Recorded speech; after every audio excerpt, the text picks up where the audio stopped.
రాహుల్ ఉమ్మడి లేఖ, చోరీపై స్వతంత్ర దర్యాప్తు జరపాలని కాంగ్రెస్ నేతలు, ప్రజలు అన్ని గమనిస్తున్నారని కామెంట్, భక్తుల నమ్మకానికి ద్రోహం జరిగిందని ఆవేదన, ఇక ట్రస్ట్ ఖాతాలను బహిరంగ పరచాలని డిమాండ్. ఒకసారి చూద్దాం మనం.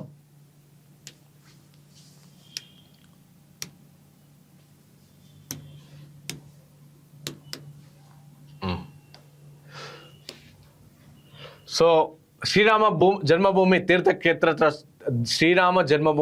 తీర్థక్షేత్ర ట్రస్టులో జరిగిన చందాల చోరీపై తక్షణమే స్వతంత్ర సమగ్ర దర్యాప్తు జరిపించాలని పార్లమెంట్ ఉభయ సభలకు ప్రతిపక్ష నేతలు మల్లికార్జున ఖర్గే, రాహుల్ గాంధీ డిమాండ్ చేశారు. కోట్లాది మంది భక్తులు ఎంతో నమ్మకం, భక్తి శ్రద్ధలతో తమకు కష్టాజీతాన్ని రామ మందిరం కోసం విరాళాలుగా ఇచ్చారని, కానీ ఆ విరాళాలు దొంగతనంగా వారి నమ్మకాన్ని ద్రోహం జరిగిందని ఆవేదన వ్యక్తం చేశారు.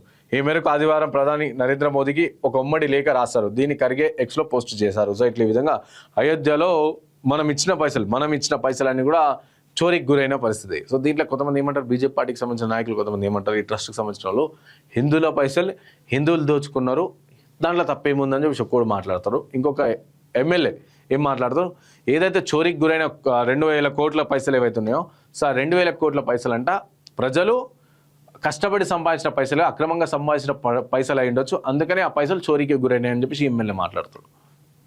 సో ఏంటంటే గతంలో ఇప్పుడుగా 1950 ఆ టైంలోనే ఒక్కసారి 14,000 కోట్లు, దాని తర్వాత ఒక్కసారి మళ్ళీ ఇప్పుడు ఒకసారి ఇప్పుడు అంత చందా బుక్లు అవన్నీ ఊరు ప్రతి ఇంటికి చందా బుక్ పోయింది కదా, చందా బుక్లో పైసలు రాసి మరి ఎటు ఆ లెక్కలు కూడా బయట పెట్టాలి కదా, బయట పెట్టదు. మళ్ళీ బీజేపీ పార్టీలు ఎవరైనా మళ్ళీ హిందూ ధర్మాన్ని కాపాడే మేము హిందూ వాదని హిందూ రాష్ట్రం హిందువులు కత్రెలా ఉన్నారని చెప్పి బీజేపీ నాయకులు ఎవరు కూడా మాట్లాడు. మళ్ళీ ఇప్పుడు ఎవరు చేయలే హిందువులు కత్ర ఉన్నారు. హిందువు గుడి రాముని గుడికి పోయి హిందువులు పైసలు వేసారు, ఆ గుడి సంబంధించి అంతా ఊరు చూసుకుని హిందువులు చూసుకుంటారు. మళ్ళీ హిందువుల పైసలు హిందువులే కొట్ల దొంగతనం చేశారు కదా, మళ్ళీ దీనిపైన మాట్లాడాలి హిందువులంతా కూడా మాట్లాడి దీని మీద ఏ విధంగా జరుగుతుంది, మీరు దేవుని పేరుని తప్పుగా ఇసుకెళ్తారు అని చెప్పి మాట్లాడినారు. చెప్పులతో కొడతారు సోషల్ మీడియా. ఇప్పుడు నేను చేసిన వీడియో కూడా కింద చూడరు మీరు కమెంట్ బాక్స్లో, ఇష్టపడ బూతులు ఉంటాయి.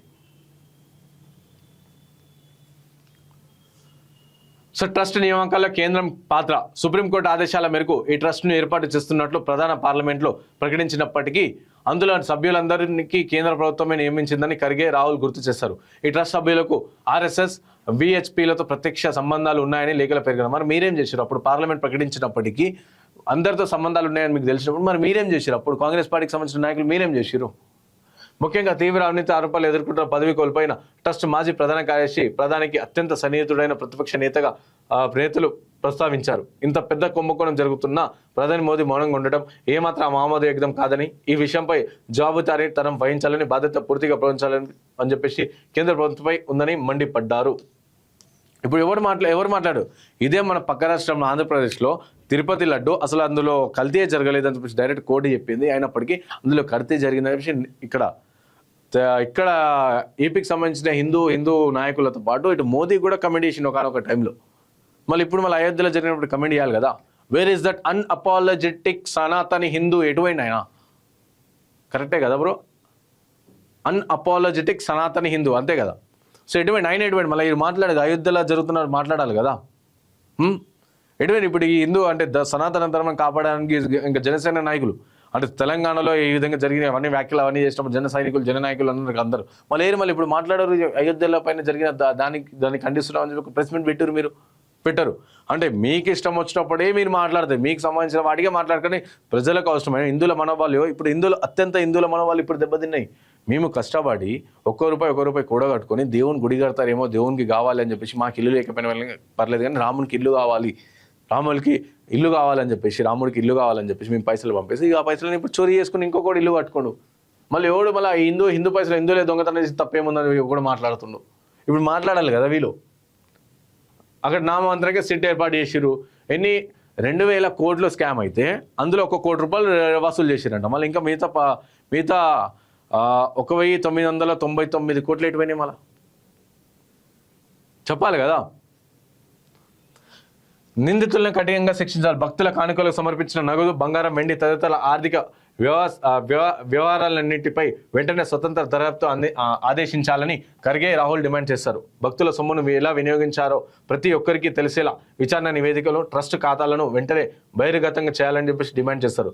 సమాజంలో ఎంతటి ఉన్నత పదవులు ఉన్నవారైనా, ఎంతటి ప్రభుత్వం ఉన్నవారైనా సరే ఈ అవినీతి బాధ్యులపై అని కఠినంగా శిక్షించాలని చెప్పేసి అన్నారు.